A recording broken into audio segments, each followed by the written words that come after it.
2 തിമോത്തിയോസ് 1-ാം അധ്യായം 8-ാം തിരുവെഴുത്ത് പ്രകാരം പറയുന്നു, നമ്മുടെ കർത്താവിന് സാക്ഷ്യം നൽകുന്നതിൽ നിലഞ്ചിക്കരുത്. വീണ്ടും പൗലോസ് അപ്പോസ്തലൻ തിമോത്തിയോസ് എഴുതുന്ന 1 തിമോത്തിയോസ് 1-ാം അധ്യായം 12, 13, 14, 15, 16 തിരുവെഴുത്തുകളിൽ പറയുന്നു, എന്നെ ശക്തനാക്കുന്ന നമ്മുടെ ദൈവമായ യേശു ക്രിസ്തുവിന് ഞാൻ നന്ദി പറയുന്നു.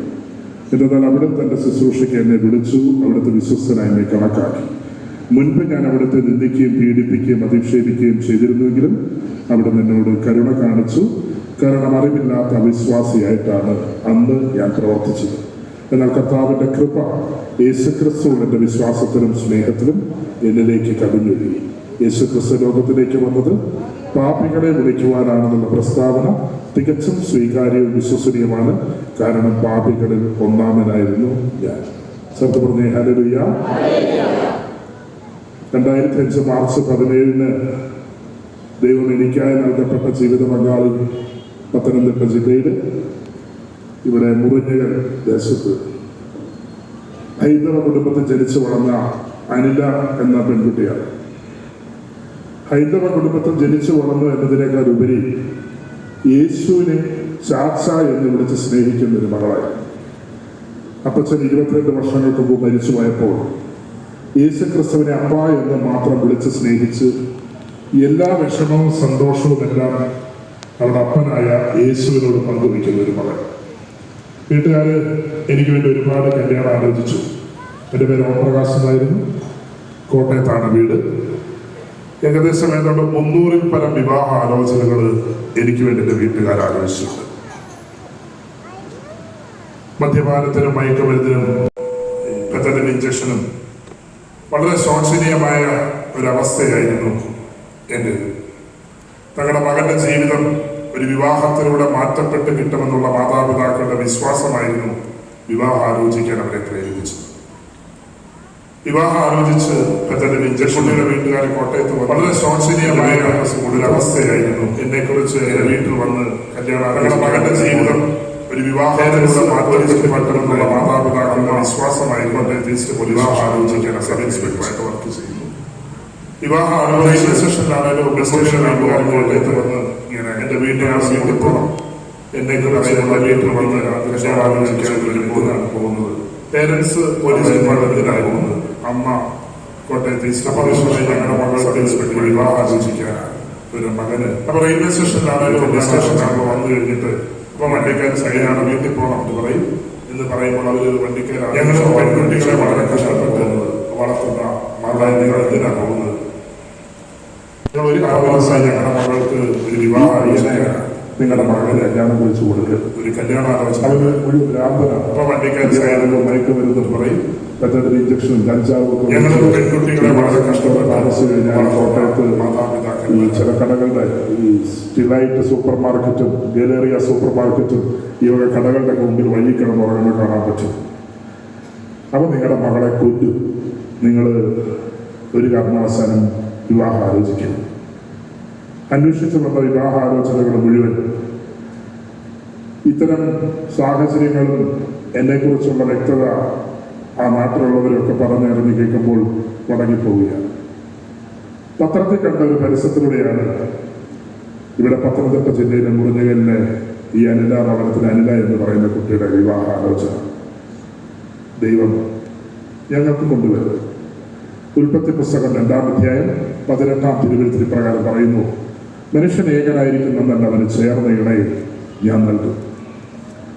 അങ്ങനെ വിവാഹാലോചനകൾ വരുന്നു, അങ്ങനെ ആലോചിക്കുന്നു, അങ്ങനെ വീട്ടിൽ വന്ന് കണ്ടു. 2005 മാർച്ച് 17 വിവാഹം ഉറപ്പിക്കുകയാണ്. ഇന്ന് ശരിക്കും പറഞ്ഞാൽ എൻ്റെ വിവാഹം കഴിഞ്ഞതിന് ശേഷം 19ാമത്തെ വെഡിങ് ആനിവേഴ്സറിയാണ്. ഈ ദിവസം തന്നെ ദൈവത്തിൻ്റെ പരിശുദ്ധാത്മാവ് 3-ാം ദിവസത്തെ കൺവെൻഷന് ഇവിടെ ഇങ്ങനെ നിർത്തിയത് തന്നെ വലിയൊരു ദൈവിക പദ്ധതിയാണെന്ന് ഞാൻ വിശ്വസിക്കുക. ബഹുമാനപ്പെട്ട അച്ഛൻ വചനങ്ങളുടെ കേട്ടു, പിതാവ് പുത്രനും പരിശുദ്ധാത്മാവും ഒരുപോലെ വന്ന് വെളിപ്പെടുത്തുന്നു. 3 divine person equally participating and revealing his thoughts. ഒരുപോലെ വന്ന് വെളിപ്പെടുത്തി നീതീകരണം, വിശുദ്ധീകരണം, മഹത്വീകരണം. ഞാൻ ഇവിടെ നിന്ന് കഴിഞ്ഞപ്പോൾ ഞാൻ ഓർക്കുകയാണ്, ദൈവം ഈ ദിവസം തന്നെ എന്നെ ഈ പത്തനംതിട്ട ജില്ലയിൽ നിർത്തിയിട്ടു. ക്രിസ്തു ഏറ്റവും പ്രിയമുള്ളവരെ, 2005 മാർച്ച് 17 കല്യാണം ഉറച്ചിരിക്കെ 2 ദിവസങ്ങൾക്ക് മുമ്പാണ് എൻ്റെ ജീവിത പങ്കാളിയുടെ കൂടെ പഠിച്ചവർ ബാംഗ്ലൂരിൽ നിന്ന് വിളിച്ച് പറയുന്നത്, ചേച്ചി നമുക്ക് ഒരു കാരണവശാലും ഈ കല്യാണം വേണ്ട, ഈ പയ്യനെ ഞങ്ങൾക്കറിയാം, നമ്മുടെ കൂട്ടുകാരികളുടെ ചേട്ടന്മാർക്കൊക്കെ അറിയാം, ഇവൻ ബാംഗ്ലൂർ ഉണ്ടായിരുന്നു, ഒരുപാട് ഡ്രഗ് അഡിക്റ്റ് ആണ്, വളരെ ശോചനീയമായ അവസ്ഥയാണ്, അമ്മച്ചി ഒത്തിരി കഷ്ടപ്പെട്ടൊക്കെ ചേച്ചിയെ വളർത്തിയതല്ലേ, അപ്പച്ചനില്ലാതെ ഒരുപാട് കഷ്ടപ്പെട്ട് വളർത്തിയപ്പം അമ്മച്ചിക്ക് ഒരുപാട് സ്വപ്നമില്ലേ, ഒരു കാരണവശാലും നമ്മൾ ഈ കല്യാണം ആലോചിക്കേണ്ട ചേച്ചി, എങ്ങോട്ടേലും ഇറങ്ങി ഓടിക്കും. ക്രിസ്തുവിന്റെ പ്രിയമുള്ളവരെ, അപ്പൻ മരിച്ചുപോയപ്പോൾ ഒരുപാട് കഷ്ടപ്പെട്ടാണ് ഈ അമ്മ ഈ മക്കളെ പഠിപ്പിച്ചത്. 2 പെൺകുട്ടികളെ പഠിപ്പിക്കാൻ മാർഗമില്ലാത്തതുകൊണ്ട് പശുവിനെയൊക്കെ വളർത്തി അതിൽ നിന്ന് കിട്ടുന്ന പാലൊക്കെ വിറ്റ് കിട്ടുന്ന തുച്ഛമായ പൈസയിൽ മൂത്ത മകളെ പഠിപ്പിച്ചു. ഒരുപാട് പ്രതീക്ഷകളെയാണ് വിവാഹം കഴിപ്പിച്ചത്. എന്നാലും കല്യാണത്തിന് 2 ദിവസം മുമ്പ് കൂട്ടുകാരികൾ ഇങ്ങനെയൊക്കെ വിളിച്ച് പറഞ്ഞപ്പോൾ അതിലേക്ക് ഒരുപാട് വിഷമമായി. എൻ്റെ കല്യാണത്തിന് ശേഷം, ഞാൻ ദൈവത്തെ അറിഞ്ഞതിന് ശേഷം ഞാൻ എൻ്റെ ജീവിത പങ്കാളിയോട് ചോദിച്ചു. അന്ന് 2 ദിവസങ്ങൾക്ക് മുമ്പ് കൂട്ടുകാരികളൊക്കെ വിളിച്ചത് വേണ്ട, മോശപ്പെട്ട ആലോചനയാണ്, മയക്കുമരുന്നും അങ്ങനെ മോശപ്പെട്ട ജീവിത പശ്ചാത്തലമുള്ള എന്നെ കല്യാണം കഴിക്കരുതെന്ന് പറഞ്ഞപ്പോൾ പിന്നെ നീ എന്തിനാണ് എന്നെ കല്യാണം കഴിച്ചത്? ആ മകൾ പറഞ്ഞ മറുപടി ഇതായിരുന്നു, എൻ്റെ ചാച്ചൻ മരിച്ചതിന് ശേഷം എനിക്ക് എൻ്റെ ചാച്ചൻ യേശുവായിരുന്നു. ഇത് കേട്ട എനിക്ക് വലിയ കൗതുകമായിരുന്നു. ഒരു ഹൈന്ദവ കുടുംബത്തിൽ ജനിച്ചു വളർന്നു, ഒരു ഹൈന്ദവ പശ്ചാത്തലമുള്ളൊരു മകള് ഹൈന്ദവ ആചാരപ്രകാരം വിവാഹം കഴിക്കുന്നു എന്ന് അവളോട് ചോദിച്ചപ്പോൾ അവൾ പറയുന്നു അവിടെ ചാച്ചൻ യേശുവാണ്. ഞാൻ ചോദിച്ചു, നിനക്കങ്ങനെ യേശു ചാച്ചനാകും, നീ ഒരു ഹിന്ദു അല്ലേ? അപ്പൊ മകള് പറഞ്ഞ മറുപടി പ്രകാരമായിരുന്നു, എൻ്റെ ചാച്ചൻ മരിച്ചതിന് ശേഷം ശരിക്കും എൻ്റെ ചാച്ചൻ യേശുവാണ്. ഞാൻ ചോദിച്ചു, നീ ഹിന്ദു, നീ എങ്ങനെ യേശുവിനെ അറിഞ്ഞു? നിനക്ക് യേശുവിനെ എങ്ങനെ അറിയാൻ പറ്റും? നീ ഹിന്ദു അല്ലേ? അപ്പോൾ എന്നോട് പറഞ്ഞു, എന്റെ ചേട്ടാ, ഞാൻ ബാംഗ്ലൂർ നേഴ്സിംഗ് പഠിക്കുന്ന സമയത്ത് എൻ്റെ കൂടെ പഠിച്ചുകൊണ്ടിരുന്ന് എന്നോടൊപ്പം ജോലിക്കും കൂടെ പഠിച്ചവർ വന്ന് ജോയിൻ ചെയ്തു. ഞങ്ങൾ ഒരുമിച്ച് ഒരു റൂമിൽ 3 പേര് കൂട്ടുകാരികളുണ്ട്. നാരായണ ഹൃദയാലയ ഹോസ്പിറ്റലിൽ വർക്ക് ചെയ്യുമ്പോൾ എൻ്റെ കൂടെ താമസിക്കുന്നവരുടെ ജീവിതം എന്നെ വല്ലാതെ സ്പർശിച്ചു. അവര് ക്രിസ്ത്യൻസ് ആയിരുന്നു, 2 പേരും ക്രിസ്ത്യൻസ് ആയിരുന്നു. അതിരാവിലെ എഴുന്നേറ്റ് ദൈവവചനം വായിക്കുന്നത് എന്നെ വല്ലാതെ സ്പർശിച്ചു. ഞായറാഴ്ച ദിവസങ്ങളിൽ അവർ ഡ്യൂട്ടി അറേഞ്ച് ചെയ്ത് ബാംഗ്ലൂർ ഇൻഫന്റ് ജീസസ് എന്ന് പറയുന്ന വിവേക് നഗറുള്ള ദേവാലയത്തിന് ഇവര് രാവിലെ എഴുന്നേറ്റ് അവർ പോകുന്നത്, പ്രാർത്ഥിക്കാനും കുർബാനയ്ക്കൊക്കെ പോകുന്നത് എന്നെ വല്ലാതെ ആകർഷിച്ചു. ഡ്യൂട്ടിയുള്ള സമയത്ത് പോലും മറ്റുള്ളവരുടെ ഡ്യൂട്ടി അറേഞ്ച് ചെയ്ത് അവരങ്ങനെ പോകുന്നത് എന്നെ വല്ലാതെ ആകർഷിച്ചു. ഞാൻ ഒരിക്കൽ അവരോട് ചോദിച്ചു, നിങ്ങളുടെ പള്ളിയിൽ എന്നെ കൊണ്ടുപോകാമോ?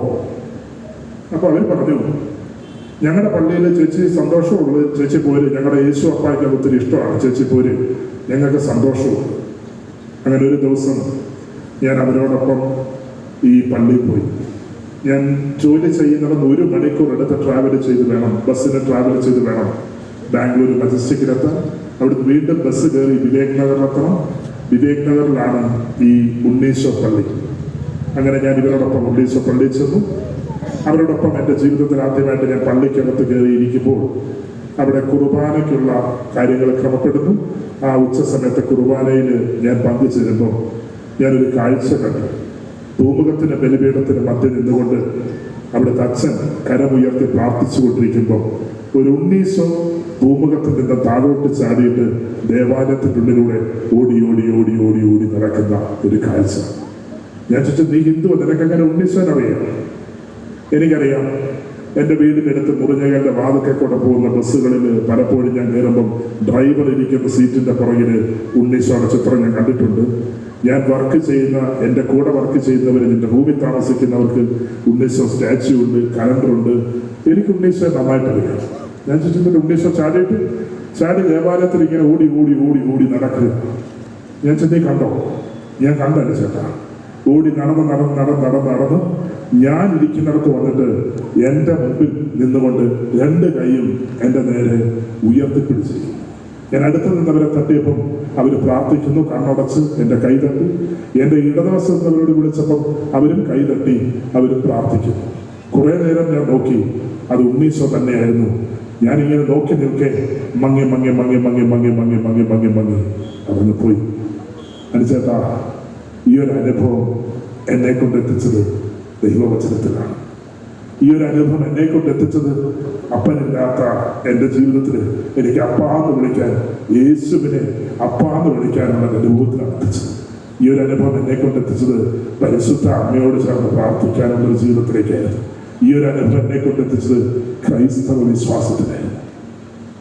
ഞാൻ ചോദിച്ചത്, നീ ഇതും വിവാഹം കഴിക്കാൻ നീ എന്നെ വേണ്ട എന്ന് ആ കൂട്ടുകാരികൾ പറഞ്ഞപ്പോൾ എടുത്ത തീരുമാനം തമ്മിൽ എന്താ ബന്ധം? ഞാൻ ദൈവവചനത്തിൽ വായിച്ചിട്ടുണ്ട്. നീ പ്രാർത്ഥിക്കുമ്പോൾ നിന്റെ മുറിയിൽ കിടന്ന കഥ കടച്ച് രഹസ്യമായി നിന്റെ സ്വർഗസ്വനായ പിതാവിനോട് പ്രാർത്ഥിക്കുക. ഞാൻ വീണ്ടും ഓർക്കുന്നൊരു വചനം ഇതാണ്, ജെറമിയ 33:3. നീ എന്നെ വിളിക്കുക, ഞാൻ നിനക്ക് മറുപടി നൽകാം. നിന്റെ ബുദ്ധിക്ക് അതീതവും മഹത്വവും നിഗൂഢവുമായ കാര്യങ്ങൾ ഞാൻ നിനക്ക് വെളിപ്പെടുത്താം. ഈശ്വരേറ്റവും പ്രിയമുള്ളവരെ, ഈ രണ്ട് വചനം പറഞ്ഞിട്ട് എന്നോട് പറഞ്ഞു, യേശുവിനെ ഞാൻ ചാച്ചാന്ന് വിളിക്കുന്ന സമയം മുതൽ എൻ്റെ ജീവിതത്തിൽ എന്തുണ്ടെങ്കിലും ഞാൻ എൻ്റെ ചാച്ചനെ വിളിക്കും. എനിക്ക് എന്ത് കാര്യം അറിയണമെങ്കിലും ഞാൻ ചാച്ചനെ വിളിച്ച് ഞാൻ ബൈബിൾ തുറക്കുമ്പോൾ എൻ്റെ ചാച്ചനോട് സംസാരിക്കും. ഞാൻ ചോദിച്ചു, കല്യാണത്തിന് മുമ്പ് അങ്ങനെ നിന്റെ ചാച്ചൻ നിന്നോട് സംസാരിച്ചു? പറഞ്ഞു, സംസാരിച്ചു. എന്റെ പറഞ്ഞപ്പോൾ ഞാൻ അവരോട് പറഞ്ഞു, വളരെ ശോചനീയമായ ഒരവസ്ഥയായിരുന്നു എൻ്റെ. ഒത്തിരി കഷ്ടപ്പെട്ട് മകന്റെ ജീവിതം വിവാഹത്തിലൂടെ മാറ്റപ്പെട്ട് കിട്ടുമെന്നുള്ള മാതാപിതാക്കളുടെ വിശ്വാസമായിരുന്നില്ല. വിവാഹം ആലോചിക്കാനായിരുന്നു. ഫോൺ വെച്ചിട്ട് ഞാൻ വിവാഹം ആലോചിച്ച് പെൺകുട്ടിയുടെ വീട്ടുകാരെ കോട്ടയത്ത് വന്ന് എന്റെ വീട്ടിൽ എന്നെ കുറിച്ച് എന്റെ വീട്ടിൽ കല്യാണം ആലോചിക്കാനായിട്ട് വരുമ്പോൾ പേരൻസ് പോലീസ് ഡിപ്പാർട്ട്മെന്റിലായിരുന്നു. കോട്ടയം ഈസ്റ്റ് പോലീസ് സ്റ്റേഷനിലായിരുന്നു. എന്റെ സ്റ്റേഷനിലാണല്ലോ വന്നു കഴിഞ്ഞിട്ട് ഇങ്ങനെ വീട്ടിൽ പോകണം ചാച്ചൻ എങ്ങനെ വിളിച്ചു പറയുമ്പോൾ അവർ സ്വാഭാവികമായിട്ട് നേരം വിളിച്ചു. എന്റെ ചാച്ചൻ മറുപടി തരണേ. അവിടുന്ന് ജെറമിയ നീ എന്നെ വിളിക്കുന്ന മകന് ഞാൻ നിനക്ക് മറുപടി തരും. കല്യാണം അതീതവും മഹത്വവും കാര്യങ്ങൾ ഞാൻ നിനക്ക് വെളിപ്പെടുത്തും. പെൺകുട്ടികളെ വളരെ കഷ്ടപ്പെട്ട് ഞാൻ ചാച്ചനെ വിളിച്ചു. ഞാൻ ചാച്ചനോട് പറഞ്ഞു, വളരെ മോശപ്പെട്ടവനാണ്, പുകവലിയും മദ്യപാനവും മയക്കുമരുന്നും ഒക്കെ ഉപയോഗിക്കുന്നു, വഴിയിലൊക്കെ കടന്ന് ബോധമില്ലാതെ കടന്ന് ഉറങ്ങുന്നു എന്നൊക്കെയാണ് കൂട്ടുകാരികൾ വിളിച്ചു പറഞ്ഞത്. ചാച്ച, എനിക്ക് ആരുമില്ല, എൻ്റെ ചാച്ച മറുപടി തരണമേ. ഞാൻ ചോദിച്ചു, മറുപടി കിട്ടിയോ? കിട്ടിയെന്ന് ചേട്ടാ. ഞാൻ എന്താണ് മറുപടി കിട്ടിയേ? കുറെ നേരം യേശുവേ യേശുവേ യേശുവേ യേശുവേ എന്ന് വിളിച്ച് ഞാൻ ബൈബിള് തുറന്നപ്പം എൻ്റെ ചാച്ചൻ എന്നോട് സംസാരിച്ച വചനമായിരുന്നു വിശുദ്ധ മത്തായി എഴുതിയ സുവിശേഷം 18-ാം അധ്യായം 14-ാം തിരുവെഴുത്ത്. ഈ ചെറിയവരിൽ ഒരുവൻ പോലും നശിച്ചു പോകുവാൻ എൻ്റെ സ്വർഗസ്ഥനായ പിതാവ് ഇഷ്ടപ്പെടുന്നില്ല. ഞാൻ ചോദിച്ചു, എന്താ ഇതിലൂടെ മനസ്സിലായത്? എന്നോട് പറഞ്ഞു, അടിച്ചേട്ടൻ ഇങ്ങനെ കഞ്ചാവും മദ്യപാനവും മയക്കുമരുന്നുമൊക്കെ ഉപയോഗിച്ച് നശിച്ചു പോകാൻ എൻ്റെ ചാച്ചൻ യേശു അപ്പ ആഗ്രഹിക്കുന്നില്ല. ഞാൻ ചോദിച്ചു, വേറെ എന്തെങ്കിലും പറഞ്ഞോ? ഞാൻ ഒരിക്കൽ കൂടി വീണ്ടും യേശു യേശു യേശു എന്ന് വിളിച്ച് വീണ്ടും ഒരിക്കൽ കൂടി ഞാൻ ബൈബിൾ തുറന്നു. എന്നോട് വീണ്ടും എൻ്റെ ചാച്ചൻ വിശുദ്ധ തങ്ങളുടെ മകന്റെ ജീവിതം ഒരു വിവാഹത്തിലൂടെ മാറ്റപ്പെട്ട് കിട്ടുമെന്നുള്ള മാതാപിതാക്കളുടെ വിശ്വാസമായിരുന്നു വിവാഹം ആലോചിക്കാൻ അവരെ പ്രേരിപ്പിച്ചു. പ്രിയമുള്ളവർ, വിവാഹം ആലോചിച്ച് പറഞ്ഞിട്ട് പെൺകുട്ടിയുടെ വീട്ടുകാർ കോട്ടയത്ത് വന്ന് എന്റെ വീട്ടിൽ ഡ്രസ് എന്നെ കുറിച്ച് എന്റെ വീട്ടിൽ വന്ന് കല്യാണം ആലോചിക്കാനായിട്ട് വരുമ്പോൾ പേരൻസ് പോലീസ് ഡിപ്പാർട്ട്മെന്റിലായിരുന്നു. അമ്മ 2017 സബ് ഇൻസ്പെക്ടറായിട്ട് വന്നു. റെയിൽവേ സ്റ്റേഷനിലാണേലും ബസ് സ്റ്റേഷനിലാണോ വന്നു കഴിഞ്ഞാൽ ഇന്നയാണ് വീട്ടിൽ പോകണം വണ്ടി കയറാതെ സ്വാഭാവികമായിട്ട് ചോദിക്കുന്നത്. കല്യാണം കഴിക്കാനായിട്ട്. അപ്പൊ ഞങ്ങളുടെ മകൾക്ക് ഒരു വിവാഹം 5.5 വർഷം ഒരു കല്യാണാലോചന ഉണ്ടായിരുന്നു. 5.5 വർഷം വണ്ടിക്കാർ സൈഡിൽ നിർത്തും എന്ന് പറയും. എന്റെ അനില ഞങ്ങൾ പെൺകുട്ടികളെ വളരെ കഷ്ടപ്പെട്ട് വളർത്തുന്ന എന്നെ ആർക്കും വേണ്ടാത്തൊരു ജീവിതമാണ്. കോട്ടയത്ത് തന്നെ അറിയാവുന്നവർക്കിടയിൽ ഞാൻ ബൈബിൾ പിടിച്ച് നിന്നാ മതി. അവർ പറയും യേശു തൊട്ടാണ് പറയും. 3 വട്ടം കൊല്ലാൻ കൊണ്ടുപോയിട്ടുണ്ട്. 3 വട്ടം. ദുബായിൽ മെഡ്കെയർ ഹോസ്പിറ്റൽ ഒരു നേഴ്സായിട്ടാണ് അതിൽ ജോലി ചെയ്തത്. അവധിക്ക് വരുന്ന സമയത്ത് കോട്ടയത്ത് നിന്നും മുറിഞ്ഞകളിലോട്ട് പോകുമ്പം പത്തനംതിട്ട ഈ സബ്ജയിന്റെ വാതിൽ കൂടെ ഇങ്ങനെ ഇങ്ങോട്ട് പോകുന്നത് കുമ്പഴ വഴി. പത്തനംതിട്ട എത്തുന്നതിന് മുമ്പ് തന്നെ വെണ്ണിക്കുളം കോഴഞ്ചേരി മാരാമൺ കൺവെൻഷൻ നടക്കുന്ന പാലത്ത് നിന്ന് വണ്ടി മദ്യലഹരിയിൽ മറച്ചിടാൻ ശ്രമിച്ചിട്ടുണ്ട്. നിമോവാക് ഇഞ്ചക്ഷൻ കുത്തിവെച്ച് കൊലപ്പെടുത്താൻ മദ്യലഹരിയിൽ ശ്രമിച്ചിട്ടുണ്ട്. ഉപദ്രവിക്കുമ്പോൾ എപ്പോഴും ഓടിച്ചെന്ന് മുറിക്കുള്ളിൽ ഒട്ടിച്ചു വച്ചിരിക്കുന്ന ഒരു തിരുഹൃദയ ചിത്രത്തിലേക്ക് നോക്കി കരയുന്ന ഒരടിലേനെ 5.5 വർഷവും എനിക്കറിയാം. ഞാൻ ഉപദ്രവിക്കുമ്പം ഓടിച്ചെന്ന് പ്രാർത്ഥിക്കുന്ന ആ മുറിയുടെ സൈഡിൽ വെച്ചിരിക്കുന്ന വചനപ്പെട്ടിയിൽ കൈവച്ചിട്ട് ചാച്ചാ ചാച്ചാ ചാച്ചാ കരഞ്ഞുകൊണ്ട് വിളിച്ചിട്ട് ഒരു വചനം എടുത്ത് ഇങ്ങനെ വായിച്ചിട്ട് ഈ തിരുഹൃദയ ചിത്രത്തിലേക്ക് നോക്കി നിൽക്കുന്ന ഒരനിലേനെ ഞാൻ ഓർക്കുകയാണ്. ഞാനിന്ന് ഇവിടെ നിന്ന് ഈ പത്തനംതിട്ട കൺവെൻഷനിൽ 2024 മാർച്ച് 17 കർത്താവ് എന്നെ ഇവിടെ നിർത്തുമ്പോൾ 19 വർഷമായി വിവാഹം കഴിഞ്ഞ്. ഈ 19 വർഷത്തിനിടയിൽ 5.5 വർഷവും ഒരുപാട് ശോചനീയമായ ഒരവസ്ഥയിലൂടെയാണ് ഈ മകള് കടന്നുപോയത്. ഇവിടെ നിന്ന് യേശുവിൻ്റെ കൃപയാൽ പരിശുദ്ധാത്മാവിൽ നൽകപ്പെടുന്ന പ്രചോദനത്താൽ ആത്മാവിൽ സംസാരിക്കുമ്പോൾ എൻ്റെ ജീവിത പങ്കാളിക്ക് ഇപ്പോഴും ഈ ഇടത് ചെവിക്ക് കേൾവി കുറവാണ്. ഉപദ്രവിച്ചതാണ്. ഞാൻ യേശുവിനെ അറിഞ്ഞപ്പോൾ പലപ്പോഴും ഞാൻ ചോദിക്കാറുണ്ട്, കർത്താവേ, അവിടുത്തെ കാര്യങ്ങൾ പറയുന്നതിന് സംസാരിക്കാനുള്ള ശേഷി മതിയല്ലോ, എൻ്റെ കേൾവി ശക്തി എൻ്റെ അതിലേക്ക് ചെയ്യാൻ കൊടുത്തുകൂടെ? അപ്പോൾ ഞങ്ങൾ പറയും, അങ്ങനെ പറയുന്നത് ചേട്ടാ, കേൾവി കുറവാണ്, പക്ഷെ ഒരു മനുഷ്യൻ്റെ മുമ്പിൽ പോലും തല കുലിച്ച് നിർത്താൻ എൻ്റെ ചാച്ചൻ അതിനുള്ള അവസരം ഒരുക്കിയിട്ടില്ല. പലപ്പോഴും ഉപദ്രവിക്കുമ്പോൾ കാലെ കെട്ടിപ്പിടിച്ചിട്ട് പറയും, ചേട്ടാ ഇനി എന്നെ തല്ലല്ലേ, ഇനി തല്ലിയാൽ ഞാൻ ചത്തുപോകും, എൻ്റെ അമ്മച്ചിക്ക് ആരുമില്ല, എൻ്റെ അനിയത്തിയുടെ കല്യാണം കഴിഞ്ഞിട്ടില്ല, എന്നെ തല്ലല്ലേ. മദ്യലഹരിയിൽ മോശപ്പെട്ട ഇങ്ങനെയുള്ള ഈ മരുന്നുകളുടെ ഉപയോഗത്തിലൊക്കെ എന്താണ് ചെയ്യുന്നതെന്നും എന്താണ് ഇവിടെ പറയുന്നതെന്നും മനസ്സിലാക്കാൻ പറ്റാത്ത വിധം മന്ദീഭവിച്ച ഒരു ജീവിതം. ലോകത്തിന്റെ ദേവന്മാർ അവിശ്വാസികളുടെ മന സ്വന്തമാക്കിയിരിക്കുന്നതിനാൽ ദൈവത്തിന്റെ പ്രതിരൂപമായ യേശു ക്രിസ്തുവിന്റെ മഹത്വമേറിയ സുവിശേഷത്തിന്റെ പ്രകാശം അവർക്ക് ദൃശ്യമല്ല.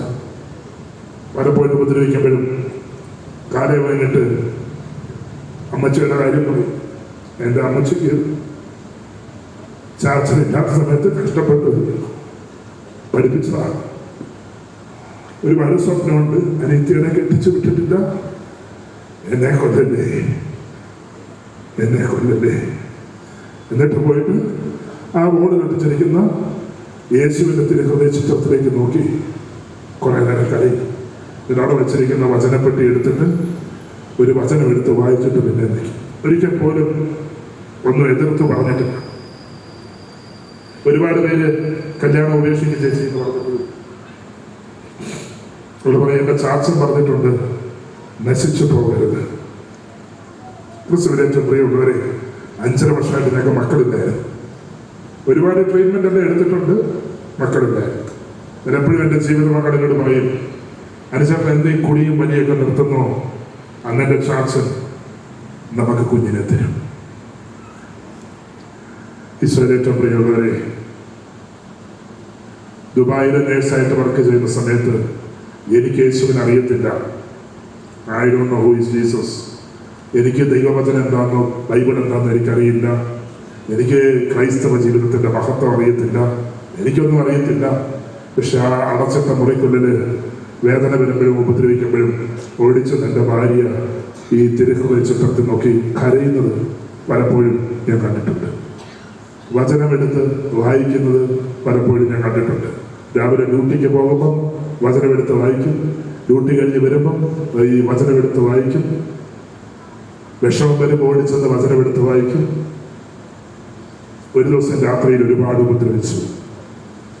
എന്നാൽ ഒരിക്കൽ പോലും ഞാൻ ആ യേശുവിന്റെ ചിത്രത്തിലേക്ക് നോക്കിയിട്ടില്ല. ഒരിക്കൽ പോലും ഞാൻ ബൈബിൾ കൈകൊണ്ട് തൊട്ടിട്ടില്ല. ഒരിക്കൽ പോലും ഞാൻ ആ വചനപ്പെട്ടിയിൽ എൻ്റെ കൈകൊണ്ട് തൊട്ടിട്ടില്ല. ഒരു ദിവസം രാത്രിയിൽ ഒരുപാട് മദ്യലഹരി ഉപദ്രവിച്ചു. അന്ന് തട്ടിയപ്പോഴായിരുന്നു ഈ ഇടത് ചെവിക്കകത്തുനിന്ന് ഫ്ലൂയിഡൊക്കെ വന്ന്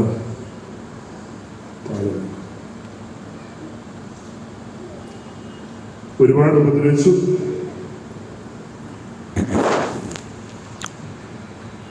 ഓരോ പ്രാവശ്യവും കർത്താവിന്റെ അനുഭവം പറയാൻ നിർത്തുന്നു. ഇത് വീണ്ടും വീണ്ടും ഓർക്കുന്നു, പറ്റുന്നില്ല. അന്ന് ഒരുപാട് ഉപദ്രവിച്ചു.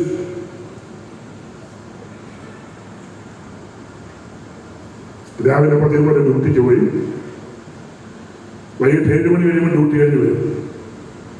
അന്ന് 7 മണി കഴിഞ്ഞ് ഡ്യൂട്ടി കഴിഞ്ഞ് വന്നപ്പോൾ ഒരിക്കൽ പോലും യേശുവിനെ വിളിച്ചിട്ടില്ലാത്ത എൻ്റെ അതരം, ഒരിക്കൽ പോലും ബൈബിളിലോട്ട് നോക്കുകയോ സ്പർശിക്കുകയോ ആ ചിത്രത്തിലോട്ട് നോക്കാത്ത എൻ്റെ ജീവിതത്തിൽ അന്ന് അവൾ ഡ്യൂട്ടി കഴിഞ്ഞപ്പം ഞാൻ ശരിക്കും അവളോട് പറഞ്ഞ്, ഇങ്ങോട്ട് വാ, നീ കയറി വാ, എൻ്റെ ചാച്ചനോട് ഞാൻ ഇന്ന് പ്രാർത്ഥിക്കാം, വാ. പിന്നീട് എൻ്റെ ഭാര്യ പറഞ്ഞു, അടിച്ചേട്ടാ അന്ന് പേടിച്ചാണ് ഞാൻ കയറി വന്നത്, എന്നെ അന്ന് കൊല്ലുമെന്നാണ് ഞാൻ ഓർത്തത്. അന്ന് കയറി വന്നപ്പം ഞാൻ പറഞ്ഞു, വാ, ഇന്ന് നിന്റെ ചാച്ചനോട് ഞാൻ പ്രാർത്ഥിക്കാം, ഞാൻ കുടിച്ചിട്ടില്ല, ഇങ്ങോട്ട് വാ. ഒരു ദിവസം എൻ്റെ 3 കുപ്പി ഫുള്ള് ബോട്ടിൽ ഞാനിങ്ങനെ കണ്ടിന്യൂസ് കുടിച്ചോണ്ടിരിക്കുകയായിരുന്നു. ഏതാണ്ട് 85-90 സിഗരറ്റ് ഒരു ദിവസം ഞാൻ വലിക്കുമായിരുന്നു. എൻ്റെ 10 കൂട്ടുകാര് 13 കൂട്ടുകാരും 10 പേരും ഇന്ന് ജീവിച്ചിരുന്നില്ല. അതിലൊരാളെ പത്തനംതിട്ട കൺവെൻഷനിൽ കർത്താവിൻ്റെ മഹത്വം നിറഞ്ഞ കൂടാരത്തിൻ്റെ ഉള്ളിൽ ഒരു കഴുതയെ പോലെ കൊണ്ട് നിർത്തിയിരിക്കുകയാണ്. എനിക്കുറപ്പാണ് ബാക്കി 2 പേരും യേശുവിനെ മഹത്വപ്പെടുത്തി ഈ ലോകത്ത് എവിടെയുമുണ്ട്. അന്ന് കയറി വന്ന് പേടിച്ച് കയറി വന്ന് കുറച്ച് കഴിഞ്ഞപ്പോൾ ഞാൻ പറഞ്ഞോട്ട് വാ, ഒന്ന് അടുത്തോട്ട് പോകാൻ നമുക്ക് പ്രാർത്ഥിക്കാം. ഈശോയുടെ ഏറ്റവും പ്രിയമുള്ളവരെ, അന്ന് എൻ്റെ ജീവിതത്തിൽ ആദ്യമായിട്ട് ആ തിരുഹൃദയ ചിത്രത്തിൻ്റെ മുമ്പിൽ ഞാൻ മുട്ടുകുത്തി. എൻ്റെ 2 കരവും ഞാൻ ഉയർത്തിപ്പിടിച്ചു. എൻ്റെ ഭാര്യ എൻ്റെ തൊട്ട് പിന്നിലുണ്ടായിരുന്നു, നിലത്തിരിക്കുകയാണ്. ഞാൻ എന്നിട്ട് യേശുവേ യേശുവേ, എൻ്റെ പിശാച് പുകവലിയും മദ്യപാനവും ഇതൊക്കെയാണ്, എന്നെ രക്ഷിക്കാൻ ഇപ്പം വരാവോ, ഇപ്പം ഇറങ്ങി വരാവോ. ആരും എൻ്റെ അടുത്ത് ഇങ്ങനെ പ്രാർത്ഥിക്കണമെന്ന് പറഞ്ഞിട്ടില്ല. എന്തോ അങ്ങനെ എന്നാലും തോന്നി, മുട്ടുകുത്തി എൻ്റെ ഭാര്യ നിലത്തിരുന്നു, 2 കര ഉയർത്തി. എൻ്റെ പിശാച് പുകവലിയും മദ്യപാനമാണ്, ഈ ആവശ്യമില്ലാത്തതൊക്കെ ഉപയോഗിക്കുക, എന്നെ രക്ഷിക്കാവോ, ഇപ്പം വരാവോ, ഇങ്ങോട്ടിറങ്ങി വരാവോ. ഏതാണ്ട് 45 മിനിറ്റ് എടുത്ത് ഞാൻ മുട്ടുകുത്തി ഇത് തന്നെ ആവർത്തിച്ച് പറയുക. ഏതാണ്ട് 47 ലക്ഷം രൂപയുടെ അടുത്ത് കടബാധ്യതയുണ്ട്. എനിക്ക് ജോലിയില്ല, എനിക്ക് മക്കളില്ല, എനിക്ക് വീടില്ല. എന്നാൽ ഇതൊന്നുമല്ല അവിടെ നിന്ന് പറയുന്നത്, എൻ്റെ പിശാച് പുകവലി മദ്യപാനമോ എന്ന് വന്ന് രക്ഷിക്കാവോ. ഈശോയുടെ ഏറ്റവും പ്രിയമുള്ളവരെ, ഏതാണ്ടോ 45 മിനിറ്റ് എടുത്ത് ഞാനിതിങ്ങനെ ആവർത്തിച്ചുകൊണ്ടിരുന്നു. എൻ്റെ ഭാര്യ പിന്നിൽ നിലത്തിരിക്കുകയാണ്. ഞാനത് കഴിഞ്ഞ് എഴുന്നേറ്റിട്ട് ആ കിച്ചൺ സൈഡിൽ ചെന്നിട്ട് മദ്യക്കുപ്പി ഉണ്ട്, റൂമിലുണ്ട്, ആ കുപ്പി എടുത്തിട്ട് ഗ്ലാസ്സിലോട്ട് മദ്യം ഒഴിച്ചിട്ട് ഞാൻ ആ മദ്യ ഗ്ലാസ് കയ്യിലെടുത്ത് കുടിക്കാൻ. എൻ്റെ ഭാര്യ എപ്പോഴും നിരത്ത ഫ്ലോറിൽ ഈശോയുടെ ചിത്രത്തിലേക്ക് നോക്കി ഇരിക്കുമ്പോൾ ഈ മദ്യം ഒഴിച്ച ഗ്ലാസ് എടുത്ത് കുടിക്കാനായിട്ട് ഞാനിത് എടുത്തിട്ട് എനിക്കത് ചുണ്ടോടടുപ്പിക്കാനായിട്ട് ഞാൻ വിളിച്ച ദൈവം സമ്മതിപ്പിക്കുന്നില്ല. ഞാൻ ഒരുപാട് ശ്രമിച്ചു. പച്ച വെള്ളം കുടിക്കുന്ന പോലെ മദ്യം കുടിച്ചുകൊണ്ട് എൻ്റെ ജീവിതത്തിൽ ഈ മദ്യം ഒഴിച്ച ഗ്ലാസ് എടുത്തിട്ട് എനിക്ക് ഇവിടം വരെ കൊണ്ടുവരാൻ പറ്റും.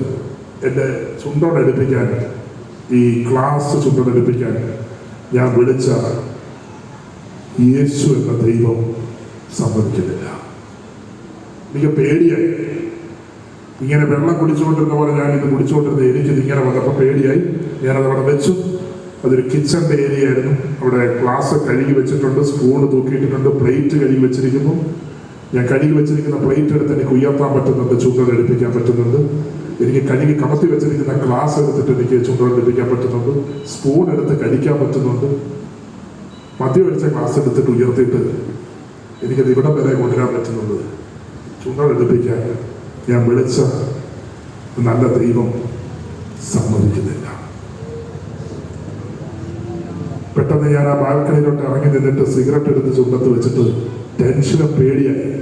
എന്താ ഇങ്ങനെയൊക്കെ ഇവിടെ സംഭവിക്കുന്നത്? ഇപ്പോൾ സിഗരറ്റ് ചുണ്ടത്തോട്ട് വെച്ചിട്ട് ലൈറ്റർ കത്തിച്ചപ്പോഴും ലൈറ്റർ കയ്യിൽ നിന്ന് കത്തിക്കൊണ്ട് സിഗരറ്റ് ചുണ്ടത്തിരിക്കുന്ന ഈ ലൈറ്ററിന്റെ ഫ്ലെയിം സിഗരറ്റ് കണക്ട് ചെയ്യാൻ ഞാൻ വിളിച്ച ദൈവം സമ്മതിക്കുന്നില്ല.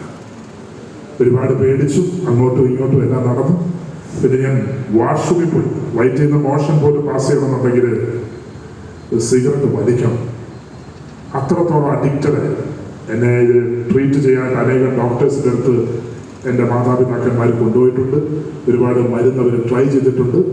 ആർക്കും ഒരു മരുന്നിനോ ആർക്കും തന്നെ അതിൽ നിന്ന് എന്നെ പുറത്തു കൊണ്ടുവരാനായിട്ട് സാധിച്ചിട്ടില്ല.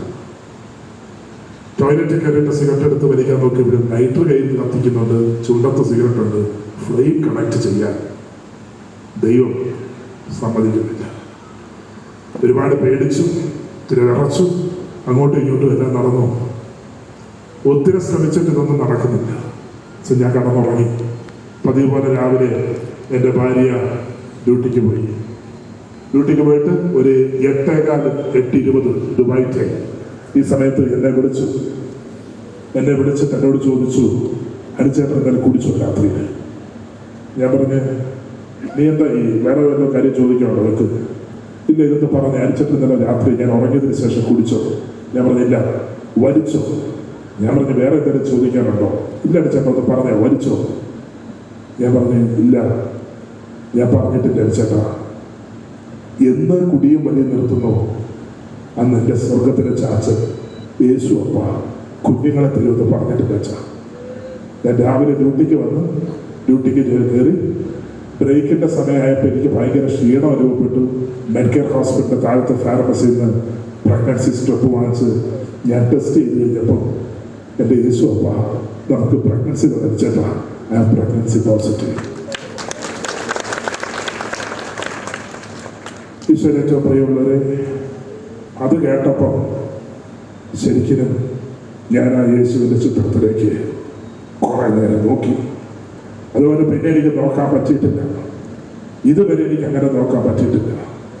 നോക്കുമ്പം എപ്പോഴും ഉപദ്രവിക്കുമ്പോഴും തല്ലുമ്പോഴും വിഷം വരുമ്പോഴും ഒക്കെ ഓടിച്ചെന്നിട്ട് അതിൻ്റെ ഇങ്ങനെ വചനപ്പെട്ടി കൈവച്ചിട്ട് യേശു യേശു യേശു എന്ന് വിളിച്ച് വചനമെടുത്ത് വായിക്കുന്നത് എൻ്റെ മനസ്സിലുണ്ട്, എനിക്കറിയാം.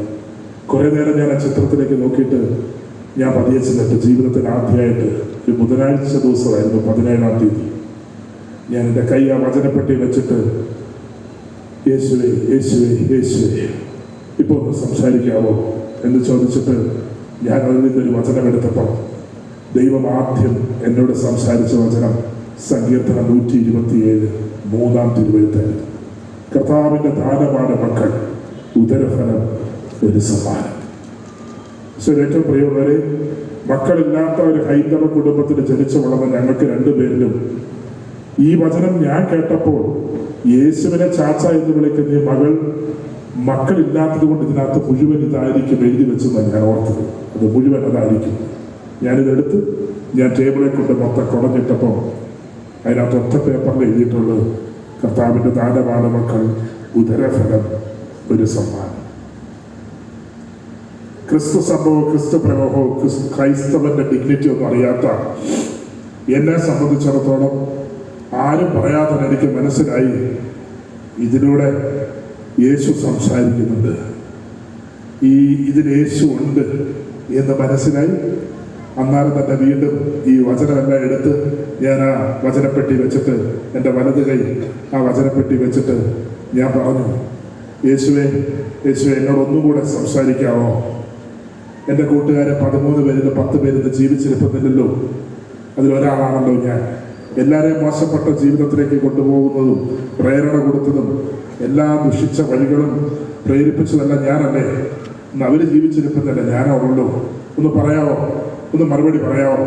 യേശുവേ യേശുവേ യേശുവേ യേശുവേ എന്ന് കുറേ നേരം വിളിച്ച് വചനപ്പെട്ടി എന്നൊരു വചനം എടുത്തപ്പോൾ എനിക്ക് ദൈവം സംസാരിച്ച വചനം പുറപ്പാട് 9:16 എൻ്റെ ശക്തി നിനക്ക് വെളിപ്പെടുത്തി തരുന്നതിനും അത് ലോകം മുഴുവൻ പ്രഘോഷിക്കപ്പെടുന്നതിന് വേണ്ടിയാണ് നിന്നെ ഞാൻ ജീവിക്കാൻ അനുവദിച്ചത്. ദൈവം സംസാരിക്കുന്ന ആ വലിയ അനുഭവം കിട്ടിക്കഴിഞ്ഞപ്പം സംശയമൊട്ടുമില്ല, എപ്പോഴും എന്നോട് ഇങ്ങനെ സംസാരിക്കണേ ദൈവമേ എന്നുള്ള ആഗ്രഹത്തോടെ വീണ്ടും കൈ അവിടെ വെച്ചിട്ട് കർത്താവ് എന്നാ പറ, എൻ്റെ മേലുള്ള നിന്റെ പ്ലാൻ എന്താണ്? ഞാൻ വിശ്വസിക്കുന്നു. ഒന്ന് സംസാരിക്കാമോ? ഒന്ന് പറ. യേശുവേ യേശുവേ യേശുവേ. അടുത്ത വചനം എടുത്തപ്പം വിശുദ്ധ മർക്കോസ് 16:15 നിങ്ങൾ ലോകമെങ്ങും പോയി സകല സൃഷ്ടികളോടും സുവിശേഷം പ്രസംഗിക്കുക. ഇത് വായിച്ചപ്പോൾ ഞാൻ ചിരിച്ചു. ഞാൻ ആ ചിത്രത്തിൽ നോക്കിക്കൊണ്ട് ഞാൻ പറഞ്ഞു, കർത്താവേ, സുവിശേഷം എന്തെന്നറിയാത്ത ഞാൻ സുവിശേഷം പ്രസംഗിച്ചാൽ അത് കേൾക്കുന്നവർക്ക് സുവിശേഷമാകില്ല കർത്താവേ. ഒരിക്കൽ കൂടി ഒന്ന് സംസാരിക്കാവോ ദൈവമേ? ഒന്ന് സംസാരിക്കാവോ ദൈവമേ? യേശുവേ യേശുവേ യേശുവേ യേശുവേ യേശുവേ എന്ന് വിളിച്ച് വീണ്ടും വചനമെടുത്തപ്പം വീണ്ടും വചനത്തിലൂടെ ദൈവം സംസാരിച്ചു. പൗലോസ് അപ്പോസ്തലൻ റോമാക്കാർക്ക് ലേഖനം 1:16 സുവിശേഷത്തെപ്പറ്റി ഞാൻ ലജ്ജിക്കുന്നില്ല, വിശ്വസിക്കുന്ന ഏവർക്കും അത് രക്ഷയിലേക്ക് നയിക്കുന്ന ദൈവത്തിൻ്റെ ശക്തിയാണ്. ദൈവം സംസാരിച്ചു തുടങ്ങി, എങ്ങും മാറിയില്ല. അവിടെ തന്നെ നിന്ന് വീണ്ടും കൈവച്ചിട്ട് ദൈവമേ ഒന്നുകൂടെ പറ ദൈവമേ, ഇത് സംശയിക്കുമല്ല, സ്വരം കേൾക്കാനുള്ള കൊതി കൊണ്ടാ, ഒന്നുകൂടെ പറയാമോ? യേശുവേ യേശുവേ യേശുവേ. വീണ്ടും വചനമെടുത്തപ്പം യെശയ്യാ 49:6 എൻ്റെ രക്ഷ ലോകാതിർത്തിയിൽ വ്യാപിപ്പിക്കുന്നതിന് നിന്നെ ഞാൻ ലോകത്തിന് ഒരു പ്രകാശമായി നൽകും. പേരോ പ്രകാശമായിട്ട് നൽകുമെന്നൊക്കെ പറഞ്ഞപ്പം തികച്ചും വിശ്വസനീയമാണ്. എൻ്റെ പേരിനോട് സാമ്യതയോടുകൂടെ ദൈവം സംസാരിക്കുന്നു. വീണ്ടും കൈവച്ച് കർത്താവെ ഒന്നും കൂടെ സംസാരിക്കാം ഈശോയെ. വീണ്ടും വചനമെടുക്കുമ്പോൾ അപ്പോസ്തല പ്രവർത്തനങ്ങൾ 13:47 എൻ്റെ രക്ഷ ലോകാതിർത്തി വരെ വ്യാപിപ്പിക്കുന്നതിന് നിന്നെ ഞാൻ വിജാതിയർക്കിടയിൽ ഒരു ദീപമായി സ്ഥാപിക്കും. വിജാതിയനായിരുന്ന ഓംപ്രകാശ് വിജാതീയ പശ്ചാത്തലം വിജാതിയർക്കിടയിൽ ദീപമായി സ്ഥാപിക്കുമെന്ന് പറഞ്ഞപ്പോൾ ഒട്ടും സംശയിക്കാനില്ല. കർത്താവ് വചനത്തിലുണ്ട്, ദൈവം വചനത്തിലൂടെ സംസാരിക്കുന്നു എന്നുള്ള ബോധ്യത ആ പ്രഭാതത്തിൽ ആ ദിവസം വചനത്തിലൂടെ സംസാരിച്ച യേശു എനിക്ക് നൽകുകയായിരുന്നു. എന്നാലും ഞാൻ ജീവിതത്തിൽ ആദ്യമായിട്ട് ബൈബിൾ എടുത്ത് കൈപിടിച്ചു.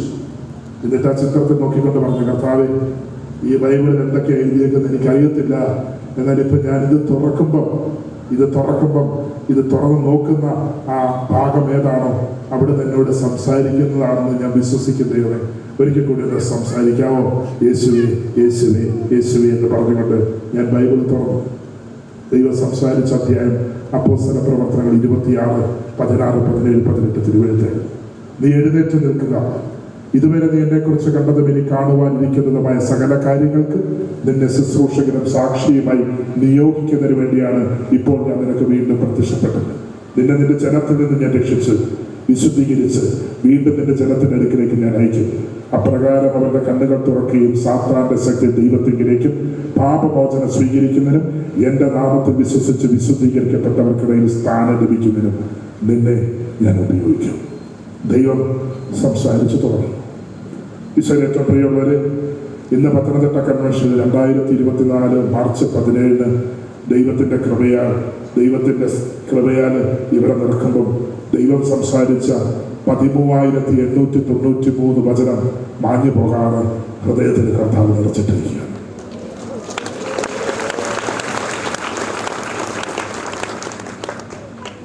താൻ നൽകപ്പെട്ട പ്രഗ്നൻസി 11 ദിവസം ഉണ്ടായിരുന്ന ഒരു പെൺകുഞ്ഞായിരുന്നു. പെൺകുഞ്ഞ് ഈശോ അപ്പായോട് ചേർന്നു. എൻ്റെ ഭാര്യ എന്നോട് പറയും, പത്തനംതിട്ടക്കാരൻ മുറിഞ്ഞകലിലെ അനുചേട്ടാ,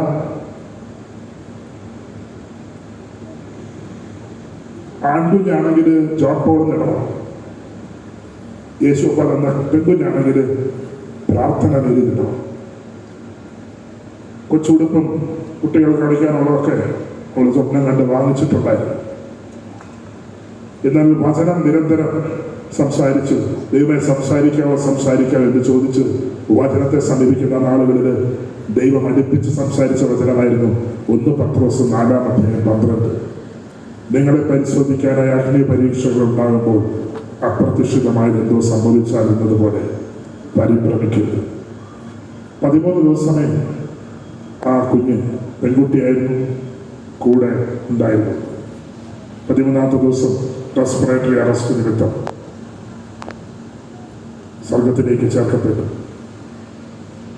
എൻ്റെ ഭാര്യയ്ക്ക് വല്ല മാനസിക രോഗമാകൂ, ദൈവമേ കർത്താവേ നീ കയ്യെ പിടിച്ചോളെ എന്ന് പറഞ്ഞ് ഞാൻ എൻ്റെ ഉള്ളിൽ പ്രാർത്ഥിച്ച് നടക്കുമ്പോൾ 500 ഗ്രാം ഭാരമുള്ളൊരു പെൺകുഞ്ഞിനെ വെള്ള ടവലിൽ പൊതിഞ്ഞുകൊണ്ട് മോർച്ചറിയിൽ നിന്ന് എടുത്ത് അടക്കം ചെയ്യാനായിട്ട് ദുബായിലെ ആ സെമിട്രിയുടെ അരികിലോട്ട് കൊണ്ട് അനില 500 ഗ്രാം ഭാരമുള്ളൊരു പെൺകുഞ്ഞിൻ്റെ ശരീരം കൊണ്ട് വെച്ചിട്ട് കണ്ണടച്ചപ്പോൾ എൻ്റെ ഉള്ളിൽ ഒരു പ്രാർത്ഥന ദൈവമേ മാനസികമായിട്ടുള്ള ബുദ്ധിമുട്ടൊന്നും എൻ്റെ വൈഫിന് നീ കൊടുക്കില്ലേ. ഞാൻ പെട്ടെന്ന് ഇറങ്ങി മുന്നോട്ട് പോയി. അവൾ പുറകെ വന്നിട്ട് ഒന്ന് നിന്നെ അടിച്ചേട്ടാ, ഒന്ന് നിന്നെ 2 പ്രാവശ്യം വിളിച്ച് നിർത്തിയിട്ട് എൻ്റെ കയ്യിൽ കയറി പിടിച്ച് ഇങ്ങോട്ട് തിരിഞ്ഞു നിൽക്കാൻ പറഞ്ഞ് തിരിച്ചു നിർത്തിയിട്ട് എൻ്റെ അതിൻ്റെ ഒരു കാര്യം പറഞ്ഞു, അടിച്ചേട്ടാ യേശു നമുക്ക് കുഞ്ഞിനെ തന്നാൽ നമ്മൾ കണ്ടില്ല പറയും. യേശു നമുക്ക് കുഞ്ഞിനെ തന്നില്ലെങ്കിലും നമ്മൾ കണ്ടില്ല പറയും. ഇനി യേശു അപ്പ എൻ്റെ ചാച്ചൻ വീണ്ടും നമുക്ക് കുഞ്ഞിനെ തന്നിട്ട് ഇതുപോലെ എടുത്തുകൊണ്ട് പോയാലും നമ്മൾ കണ്ടില്ല പറയില്ല. അത് പരിശുദ്ധാത്മാവിന്റെ സ്വരമായിരുന്നു. ക്രിസ്തുവിനേറ്റവും പ്രിയമുള്ളവരെ, ഇന്ന് മക്കളില്ല, പക്ഷേ ജ്ഞാനസ്നാനത്തിലൂടെ യേശുവിൻ്റെ മകനാകാൻ ഓപ്പറാസിന്റെ മേല് യേശു കരുണയായി. ഹൈന്ദവ കുടുംബത്തിൽ ജനിച്ചു വളർന്ന അനില എന്ന് പറയുന്ന മകളെയും ജ്ഞാനസ്നാനത്തിലൂടെ ജിയന്ന എന്ന പേര് യേശു നൽകി. എൻ്റെ ജീവിതത്തിലെ മാനസാന്തരം കണ്ടുകൊണ്ട് എൻ്റെ അപ്പ, എൻ്റെ അമ്മ, എൻ്റെ അനിയൻ 3 പേരും ജ്ഞാനസ്നാനം സ്വീകരിച്ച് മേരിയായി, ജോസഫായി, ഇമ്മാനുവലായി. കർത്താവ് സംസാരിച്ച വചനം ഹൃദയത്തിൽ നിറയും തോറും ജീവിതത്തിൽ ആഗ്രഹിച്ചത് മുഴുവൻ യേശു ഞങ്ങൾക്ക് നൽകാൻ തുടങ്ങി. ആഗ്രഹിച്ചത് മുഴുവൻ. ഇന്നലെ പറഞ്ഞില്ലേ, ലോകത്തിൻ്റെ എവിടെ യാത്ര ചെയ്താലും ഞാൻ കർത്താവിൻ്റെ കുരിശുമായിട്ടാണ് നടക്കുന്നത്. ലോകത്തിൻ്റെ എവിടെ യാത്ര ചെയ്താലും അതൊരിക്കലും മറച്ചു വെച്ചോണ്ടല്ല, അത് ഉയർത്തിപ്പിടിച്ചുകൊണ്ട് തന്നെ പോകും. എയർപോർട്ടിലൂടെയും നെടുമ്പാശ്ശേരി വരുമ്പോഴും ട്രിവാൻഡ്രത്ത് പോകുമ്പോഴും എപ്പോഴും ഇതിങ്ങനെ ഉയർത്തിപ്പിടിച്ചുകൊണ്ട് നടക്കാൻ, അഭിമാനത്തോടെ നിന്ന് ഇങ്ങനെ കൊണ്ട് നടക്കാൻ, കുരിശിനെ ഇങ്ങനെ നടക്കാൻ എന്നെ പ്രേരിപ്പിച്ചത് ദൈവത്തിൻ്റെ സ്വരമാണ്. ഗലാത്യ 6:14 നമ്മുടെ കർത്താവിൻ്റെ കുരിശിലല്ലാതെ മറ്റൊന്നിനും മേന്മ ഭാവിക്കാൻ നിങ്ങൾക്കിടയാകാതിരിക്കട്ടെ. ദൈവത്തിൻ്റെ സ്വരം ഒരു വചനത്തിലൂടെ സംസാരിച്ചു തുടങ്ങി, 10 വചനത്തിലൂടെ സംസാരിച്ചു തുടങ്ങി. സങ്കീർത്തനം 119 176 വചനവും മണിക്കൂറുകൾക്കുള്ളിൽ സംസാരിച്ചു തുടങ്ങി. ഹൃദയത്തിൽ ദൈവം സംസാരിക്കേണ്ട വചനം ഒരിക്കലും മാഞ്ഞു പോകാതെ ഹൃദയത്തിൽ അത് ഗ്രഹിക്കുവാൻ, ദൈവം അത് ഓർമ്മിപ്പിക്കുവാൻ പരിശുദ്ധാത്മാവ് സഹായിക്കുന്നു. ഒരിക്കലും രാത്രി 2 മണി സമയത്ത് കർത്താവെ ഒന്ന് സംസാരിക്കാമോ ഈ രാത്രി എന്ന് ചോദിച്ച് എഴുന്നേറ്റിട്ട് യേശു യേശു യേശു എന്ന് വിളിച്ച് ബൈബിൾ തുറന്നപ്പം എനിക്ക് കിട്ടിയ അധ്യായം യേശുവിൻ്റെ വംശാവലിയായി. വായിക്കാൻ നോക്കിയിട്ടൊന്നും എനിക്ക് മനസ്സിലാകുന്നില്ലായിരുന്നു, അത്ര കഠിനമാണ് ചില വാക്കുകൾ. പെട്ടെന്ന് ഞാനത് അടച്ചിട്ട് ഞാൻ ജീസസ് യൂത്തിലെ ഒരു കോർഡിനേറ്ററിനെ ഫോൺ ചെയ്തിട്ട് ഞാൻ ചോദിച്ചു, ചേട്ടാ ട്വിങ്കിൾ, എനിക്ക് ഈ വിശുദ്ധ മത്തായി സുവിശേഷം ഒന്ന് വായിച്ചു തരാമോ? അപ്പം അദ്ദേഹം പറഞ്ഞു, ചേട്ടാ 2 മണിയല്ലേ, എല്ലാവരും കിടന്ന് ഉറങ്ങുമല്ലേ, രാവിലെ ഡ്യൂട്ടിക്ക് പോകുന്നതിന് മുമ്പ് ഞാൻ തീർച്ചയായിട്ടും വായിക്കാം. ഞാൻ ഫോൺ കട്ട് ചെയ്തു. വിശുദ്ധ യോഹന്നാൻ 14:26 ദൈവത്തിന്റെ പരിശുദ്ധാത്മാവ് ഒരു വചനം പ്രകാരം പറയുന്നു, എന്റെ നാമത്തിൽ പിതാവായിരിക്കുന്ന സഹായകനായ പരിശുദ്ധാത്മാവ് എല്ലാ കാര്യങ്ങളും പഠിപ്പിക്കുകയും ഞാൻ പഠിപ്പിച്ചിട്ടുള്ള കാര്യങ്ങൾ അനുസ്മരിപ്പിക്കുകയും ചെയ്യും. ഷാലോം ടിവിയിലൂടെ കേട്ടൊരു വചനത്തിന്റെ വൈദികരോട് നൽകപ്പെട്ടൊരു വ്യാഖ്യാനം പെട്ടെന്ന് മനസ്സിൽ ഓർമ്മ വന്നു. ആദിമാതാവായ ഹവ്വാദം ദൈവം ഭക്ഷിക്കരുതെന്ന് പറഞ്ഞ വൃക്ഷത്തിലെ പഴം വാങ്ങി ഭക്ഷിക്കുന്നു, ദൈവത്തിന്റെ വാക്ക് ലംഘിക്കുന്നു. ഒരു ചോദ്യം പെട്ടെന്ന് മനസ്സിൽ ഉയരുകയാണ്. ഈ രാത്രിയിൽ നീ എന്നെ വിളിച്ച് പ്രാർത്ഥിച്ചു, എൻ്റെ സ്വരത്തിന് വേണ്ടി പ്രാർത്ഥിച്ചു. ഞാൻ സംസാരിക്കാൻ തുടങ്ങിയപ്പോൾ ഈ വിശുദ്ധ ഗ്രന്ഥം അടയ്ക്കാൻ പറഞ്ഞത് ആരാണ്? ഒരു വ്യക്തത കിട്ടി. ഒരുപാട് കരഞ്ഞു. വിശുദ്ധ മത്തായി എഴുതിയ സുവിശേഷം തുറന്നു. പരിശുദ്ധാത്മാവെ സഹായിക്കണമെന്ന് പറഞ്ഞ് ഒരു വിധത്തിൽ ഒരു പ്രാവശ്യം വായിച്ചു. കുറെ നേരം നോക്കി നിന്നു, അടച്ചു. പിറ്റേ ദിവസം രാവിലെ എഴുന്നേറ്റപ്പം വായിൽ ഇങ്ങനെ വചനം, ദൈവം സംസാരിച്ച വചനം എല്ലാ ദിവസങ്ങളും രാവിലെ എഴുന്നേൽക്കുമ്പോൾ പറയും, നന്ദി പറഞ്ഞിട്ട് ഇന്നും അങ്ങനെ സംസാരിക്കാമെന്ന് ചോദിക്കും. അങ്ങനെ സംസാരിച്ചപ്പോൾ ദൈവം സംസാരിച്ച വചനം ഞാൻ പോലും അറിയാതെ എൻ്റെ അധരങ്ങളിൽ വരികയുണ്ടായി. എബ്രാഹത്തിന്റെ പുത്രനായ യേശു ക്രിസ്തുവിന്റെ വംശാവലി ഗ്രന്ഥം. എബ്രഹാം ഇസ്ഹാക്കിന്റെ പിതാവായിരുന്നു. ഇസ്ഹാക്ക് യാക്കോബിന്റെയും, യാക്കോബ് യൂദയുടെയും സഹോദരന്മാരുടെ പിതാവായിരുന്നു. താമാർ ജനിച്ച പെരസിന്റെയും സേറയുടെയും പിതാവായിരുന്നു. ഇത് പെരസ് ഹെസ്രോന്റെയും, ഹെസ്രോൻ ആരാമിന്റെയും പിതാവായിരുന്നു. ആരാം അമിനാദാബിന്റെയും, അമിനാദാബ് നെഹഷോന്റെയും, നെഹഷോൻ സൽമോന്റെയും പിതാവായിരുന്നു. സൽമോൻ റഹാബാബ് ജനിച്ച ബോവാസിന്റെയും, ബോവാസ് റൂത്ത് ജനിച്ച ഒബദിന്റെയും, ഒബദ് ജസ്സയുടെയും, ജസ്സ ദാവീദ് രാജാവിന്റെയും പിതാവായിരുന്നു. ദാവീദ് ഊറിയുടെ ഭാര്യ ജനിച്ച സോളമന്റെ പിതാവായിരുന്നു. സോളമൻ റഹാബാബിന്റെയും, റഹാബാബ് അബിയായുടെയും, അബി ആസായുടെയും, ആസ യോസാഫത്തിന്റെ, യോസാഫത്ത് യോറോമിന്റെ, യോറോം ഓസിയുടെയും, ഓസിയ യോദോമിന്റെ, യോദോം ആഹസയുടെ, ആഹസ ഹെസക്കിയുടെ, ഹെസക്കി മനാസയുടെ, മനാസ ആമോസിന്റെയും, ആമോസ് ജോസിയുടെ പിതാവായിരുന്നു. ബാബിലോൺ പ്രവാസ കാലത്തിന് ശേഷം ജനിച്ച യക്കോണിയുടെ സഹോദരന്മാരുടെ പിതാവായിരുന്നു ജോസിയ. യക്കോണിയ ബാബിലോൺ പ്രവാസ കാലത്തിന് ശേഷം ജനിച്ച സലാത്തീലിന്റെയും, സലാത്തീൽ സെറാബാബിന്റെ പിതാവായിരുന്നു. സെറാബാബിൻ അബിയൂദിന്റെയും, അബിയൂദ് ഏലിയാക്കിമിന്റെയും, ഏലിയാക്കിം ആസോറിന്റെയും, ആസോ സദോക്കിന്റെയും, സദോക്ക് അക്കീമിന്റെയും, അക്കീം ഏലിയൂദിന്റെയും, ഏലിയൂദ് മദാന്റെയും, മദാൻ യാക്കോബിന്റെ പിതാവായിരുന്നു. യാക്കോബ് മറിയത്തിന്റെ ഭർത്താവായ ജോസഫിന്റെ പിതാവായിരുന്നു. അവിടുന്ന് ക്രിസ്തു എന്ന പേരായി യേശു ജനിച്ചു. എബ്രാഹാമിന്റെ ദാവീദിന്റെ 14 തലമുറയും, ദാവീദിന്റെ ബാബിലോൺ പ്രവാസക്കാലത്തിന്റെ 14 തലമുറയും, ബാബിലോൺ പ്രവാസക്കാലം മുതൽ യേശു ക്രിസ്തു വരെ 14 തലമുറകളുമാണ് ആകെയുള്ളത്. യേശു ക്രിസ്തുവിന്റെ ജന്മം ഇപ്രകാരമായിരുന്നു. അവന്റെ മാതാവായ മറിയവും ജോസഫും തമ്മിൽ വിവാഹം നിശ്ചയം കഴിഞ്ഞിരിക്കെ അവർ സഹവസിക്കുന്നത് അവൾ പരിശുദ്ധാത്മാവിനെ ഗർഭിണിയായി കാണപ്പെട്ടു. അവളുടെ ഭർത്താവ് ജോസഫ് തികച്ചും നീതിമാനാകിയാലും അവൾ അപമാനിതയാക്കാൻ ഇഷ്ടമില്ലാകിയാലും അവൻ അവളുടെ രഹസ്യം ഉപേക്ഷിക്കാൻ തീരുമാനിച്ചു. അവൻ ഇതേക്കുറിച്ച് ആലോചിച്ചു കൊണ്ടിരിക്കുക കർത്താവിന്റെ ദൂതൻ സ്വപ്നത്തിൽ പ്രത്യക്ഷപ്പെട്ടുകൊണ്ട് അരുൾ ചെയ്തു, ദാവീദിന്റെ പുത്രനായ ജോസഫ് മറിയത്തെ ഭാര്യയായി സ്വീകരിക്കുന്നതിൽ നീ ശങ്കിക്കണ്ട. അവൾ ഗർഭം ധരിച്ചിരിക്കുന്ന പരിശുദ്ധാത്മാവിൽ നിന്നാണ്. അവളൊരു പുത്രനെ പ്രസവിക്കും. നീ അവൻ യേശു എന്ന് പേരിടണം. അവൻ വലിയവനായിരിക്കും. അവൻ തന്റെ ജനതയുടെ പാപങ്ങളിൽ നിന്ന് മോചിപ്പിക്കും. കന്യക ഗർഭം ധരിച്ചൊരു പുത്രനെ പ്രസവിക്കും. ദൈവം നമ്മോടുകൂടി നർത്തമുള്ള ഇമാനുവൽ എന്നവൻ വിളിക്കപ്പെടുന്നത് കർത്താവ് പ്രവാചകന്മാർ മുഖേന അരുൾ ചെയ്യപ്പെട്ടത് പൂർത്തിയാകുന്നതിന് വേണ്ടി ഇപ്രകാരം ഇതെല്ലാം സംഭവിച്ചത്. ജോസഫ് നിദ്രയിൽ നിന്ന് ഉണർന്നു. കർത്താവിന്റെ ദൂതൻ കൽപ്പിച്ചതുപോലെ പ്രവർത്തിച്ചു. അവൻ മറിയത്തെ ഭാര്യയെ സ്വീകരിച്ചു. പുത്രനെ പ്രസവിക്കുന്നത് വരെ അവൾ അറിഞ്ഞിരുന്നില്ല. അവൻ ശിശുവിന് യേശു എന്ന് പേരിട്ടു. അനേകം അധ്യായങ്ങളുടെ ദൈവം സംസാരിച്ചു. കർത്താവിന്റെ മഹത്വ കണ്ണാടിയിരുന്നതുപോലെ മൂന്നവണ്ണം വഴിയാത്ത മുഖത്ത് പ്രതിഫലിക്കുന്ന നാമെല്ലാം അവിടുത്തെ സദൃശത്വത്തിലേക്ക്, മഹത്വത്തിൽ നിന്ന് മഹത്വത്തിലേക്ക് രൂപാന്തരപ്പെടുന്നു. ഇന്ന് ചെയ്യുന്ന ഒറ്റ കാര്യം ആവശ്യപ്പെടുന്നുള്ളൂ. അനുസേട്ട മരണം വരെ സുവിശേഷം പ്രസംഗിക്കണം.